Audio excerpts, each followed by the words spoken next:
Salut tout le monde, c'est Mathieu, très heureux de vous retrouver aujourd'hui pour une dernière vidéo sur le Mercato de la Ligue 1. On en a déjà fait beaucoup, des vidéos sur le Mercato pour parler des meilleurs recrues par club de Ligue 1, pour faire le point sur l'avancée du Mercato des différents clubs. Là c'est pour clôturer cette période Mercato estivale des clubs de Ligue 1 McDonald's. On va donc réaliser pour moi le 11 des meilleurs recrues de Ligue 1. J'ai donc choisi 11 joueurs, 11 recrues qui font partie de ce Mercato estival pour les clubs de Ligue 1.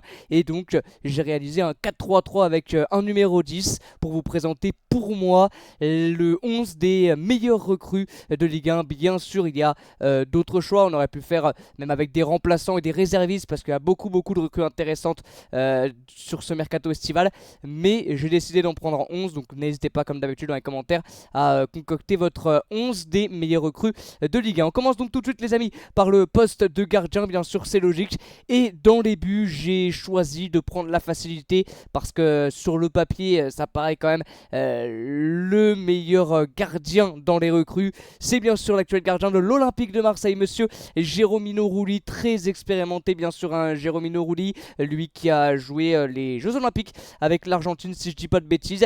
C'est un super gardien très costaud qui a déjà montré tout son talent avec l'Olympique de Marseille. C'est vrai que j'ai rien contre Paul Lopez, mais je le trouvais pas très rassurant du côté de l'Olympique de Marseille, Paul Lopez sur les saisons dernières. Et donc là Jérôme Rouli va je pense vite le faire oublier parce qu'il est largement meilleur, largement plus rassurant et surtout largement plus complet. Il est très bon sur sa ligne, très bon dans les sorties, très bon aussi jeu au pied. Jérôme Rouli, pour le moment je ne crois pas qu'il a encore fait d'erreur. En tout cas j'ai pas le souvenir, même contre Reims où il se prend les deux buts, je ne crois pas qu'il en est pour quelque chose. Mais bon, en tout cas pour moi c'est vraiment le meilleur gardien dans les recrues, sans aucun souci. Et ça peut même devenir l'un des meilleurs gardiens de Ligue 1 parce que c'est un gardien incroyable, qui a déjà en plus un petit peu d'expérience en Ligue 1. On s'en rappelle en 2019-2020, c'est vrai qu'il avait joué avec Montpellier, 25 matchs avec le MHSC, donc il était numéro 1, il était titulaire. Et puis vous voyez sa carrière, sa carrière complètement folle, où il a joué dans beaucoup de championnats différents, en Espagne avec la Real Sociedad de Villarreal, aux Pays-Bas également, du côté de l'Ajax Amsterdam, où il n'était pas trop titulaire sur les dernières années, on le voit, donc il va pouvoir récupérer du temps de jeu et c'est vraiment un super gardien. L'OM de toute manière a réussi de A à Z sur le mercato et bien sûr ça passe aussi par le remplaçant de Paul Lopez qui est très bon. On passe désormais au latéral droit. J'en ai déjà parlé dans la vidéo d'hier sur la meilleure recrue par club de Ligue 1, donc on va pas en parler pendant 20 minutes, mais j'ai mis Aurelio Buta, je l'ai dit hier, c'est un joueur que j'adore, Aurelio Buta, l'ancien de Francfort qui est donc maintenant à Reims, latéral droit, joueur très explosif, percutant, c'est un réel piston droit, un réel ailier droit, plutôt latéral droit pardon.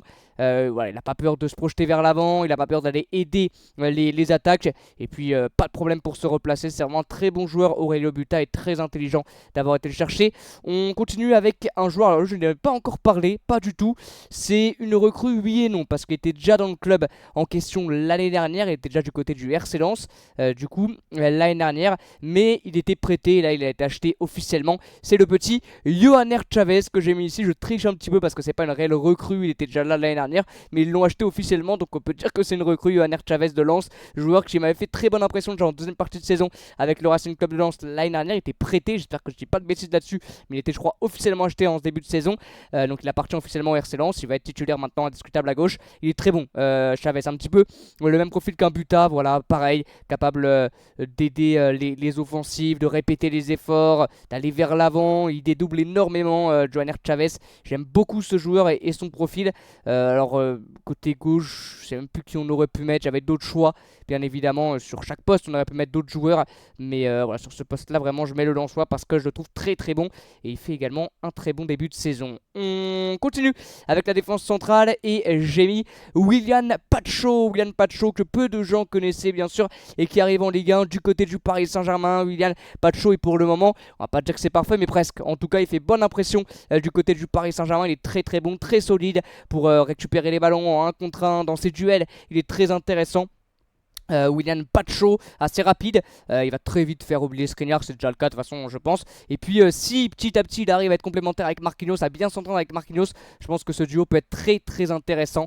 William Pacho et puis Marquinhos, pour le moment en tout cas il fait bonne impression sur ce début de saison, à voir quand ils vont jouer contre des top équipes. C'est déjà le cas contre Lille hein, bien sûr, très grosse équipe dans le championnat, mais quand ça va commencer les gros matchs de Ligue des Champions contre City, contre Erling Haaland par exemple, on va voir ce qu'il va être capable de faire. Mais pour le moment il est très bon, beaucoup de matchs l'année dernière en Bundes avec plus de presque 3000 minutes avec Francfort, 33 matchs pour lui. Il a déjà quelques saisons pleines, il a beaucoup d'expérience. William Pacho, il est encore assez jeune, hein, il a que 22 ans, 16 sélections avec l'Équateur. Donc c'est un bon joueur qui peut en plus jouer à gauche. C'est vrai que Nuno Mendes, qui est normalement le joueur qui joue à gauche et qui était titulaire indiscutable à ce poste avec Lucas Hernandez, sont souvent blessés malheureusement ou absents, c'était le cas contre Lille. Et c'est donc je crois Beraldo qui a joué à ce poste là. Ça a été très compliqué face à Zegrova, donc à voir est-ce que William Pacho va parfois jouer à gauche. Bon, il n'a pas beaucoup joué à gauche hein, vous le voyez, un seul match à gauche en toute sa carrière, c'est très peu, mais il pourrait peut-être jouer là. Je pense que niveau vitesse et niveau profil, c'est peut-être mieux qu'un Beraldo. Mais bon, vraiment à voir. J'ai hâte de voir contre une plus grosse adversité. Et pourquoi pas directement en Ligue des Champions contre Manchester City et autres. Mais vraiment, j'ai hâte. Donc, William Pacho, je le mets directement en défense centrale. Et l'autre joueur que je mets à ses côtés, c'est Cresswell. Lui aussi, on va pas en parler pendant 20 minutes parce que j'en ai parlé dans toutes les vidéos où je parlais des différents mercatos. Charlie Cresswell qui arrive de Leeds, joueur de Toulouse, qui est très costaud, un très bon défenseur central, très jeune, et choix extrêmement intelligent de la part de Toulouse d'avoir été le chercher. Et pour le moment il fait bonne impression. Bon, malheureusement il avait un but contre son camp contre l'Olympique de Marseille, mais à part ça c'est un super joueur. On passe au milieu de terrain avec deux récupérateurs. Le premier c'est Lamine Camara, l'ancien joueur du FC Metz, joueur à suivre bien sûr du côté de l'AS Monaco, qui a malheureusement pris un carton rouge contre Lyon, qui n'a pas joué le match contre le Racing Club de Lens, mais qui est déjà un joueur qui est titulaire indiscutable dans le 11 d'Adi-Hutter. C'est un super joueur, super récupérateur, qui a un gros volume de jeu au milieu de terrain, qui est bon dans les deux surfaces, dans les deux moitiés de terrain, hein, défensivement, offensivement, il est très bon. Il a déjà marqué un but contre l'OL. Donc Lamine Camara, vraiment pour moi, c'est tellement intelligent d'avoir été le chercher. Comme je l'ai dit, je pense qu'il va vite faire oublier son homonyme Mohamed Camara, qui est parti, qui était à Monaco l'année dernière. Vraiment super recrue et super choix d'avoir été chercher Camara, qui a un peu souffert l'année dernière avec Metz, qui était un peu moins bon. Mais qui était quand même l'un des meilleurs du 11 du FC Metz l'année dernière en étant quand même moins performant. Il est avec Monaco, je pense qu'il va progresser à fond. Et à ses côtés, j'ai mis le petit João Neves. João Neves, on le voit au niveau de ses stats depuis le début de saison. C'est tout simplement parfait. 3 matchs, 4 passes décisives pour João Neves. Saison pleine l'année dernière avec le Benfica. Il a connu que le Benfica au Portugal. Et pour le moment, son adaptation au PSG, elle est presque parfaite. Et puis sa complémentarité aux côtés de Vitinha et de Warren Zaïre-Emery, pardon. Et pour le moment, impeccable. Voilà, impeccable. Pareil, on a hâte de voir ce que ça va faire en Ligue des Champions contre une plus grosse adversité, même s'il a déjà eu Lille qui est une énorme adversité en Ligue 1. Ça a encore une fois très bien marché pour récupérer les ballons, pour aller vers l'avant, pour la projection, pour casser les lignes par son jeu de passe, par sa qualité de passe. Il est vraiment énorme. Et puis quand tu as à côté un Vitinha, un Warren Zaïre-Emery également de qualité, ça peut être que parfait pour le milieu de terrain du Paris Saint-Germain, qui est très bon en ce début de saison.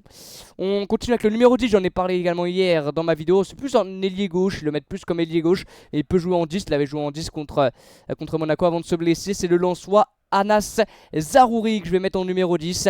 Anas Zaroury, on en a également parlé déjà hier, donc on va pas y revenir. Joueur qui était à Burnley, qui a fait 6 mois à Burnley, puis 6 mois à Hull City, qui est très bon, que j'ai trouvé juste énormissime pendant ces 35 premières minutes qu'il a joué contre Monaco. Malheureusement il s'est blessé, il va revenir que fin septembre. C'est pas une grosse blessure, mais voilà, il va quand même rater peut-être 1 ou 2 matchs de championnat.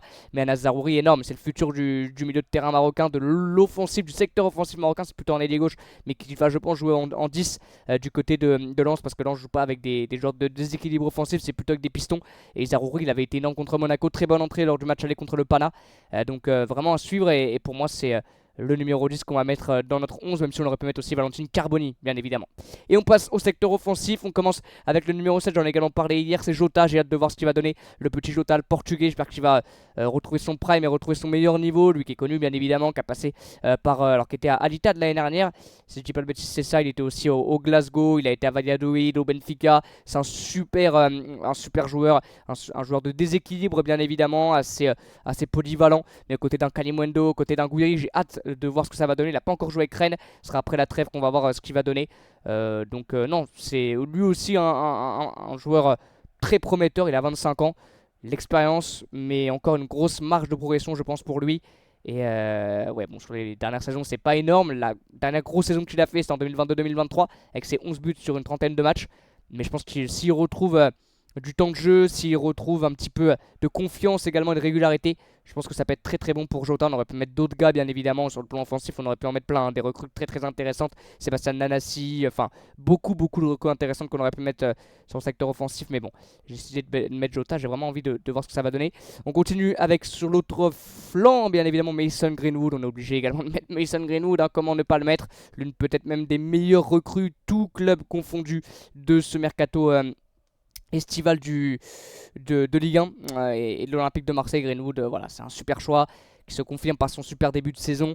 Donc rien à dire, bien évidemment, il a sa place dans ce 11. Et en numéro 9, on aurait pu en mettre tellement des numéros 9, beaucoup, mais j'ai décidé de mettre un joueur, on a déjà parlé, qui avait des stats énormissimes alors qu'il est très jeune, qui est malheureusement blessé, qui n'a pas encore joué avec son club, qui est retourné dans son pays en Serbie pour se faire soigner. C'est Milos Lukovic. Milos Lukovic, juste là, il a des stats complètement folles. Milos Lukovic, il a 18 ans, il a joué surtout à Belgrade en Serbie, il était déjà capitaine de son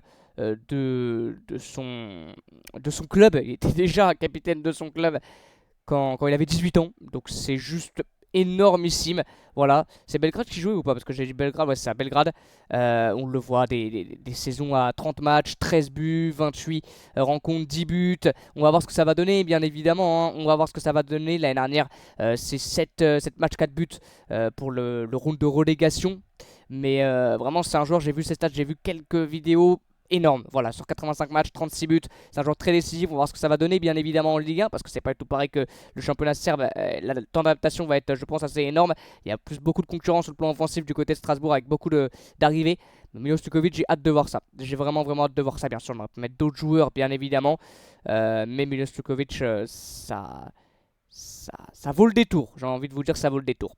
Voilà, il est là, mon 11 des meilleurs recrues. On aurait pu mettre tellement d'autres joueurs. N'hésitez pas à mettre votre 11, mais on aurait pu en mettre tellement. Il y a tellement de choix, bien évidemment, et tellement de bonnes recrues intelligentes qu'on aurait pu faire 10, 11 différents.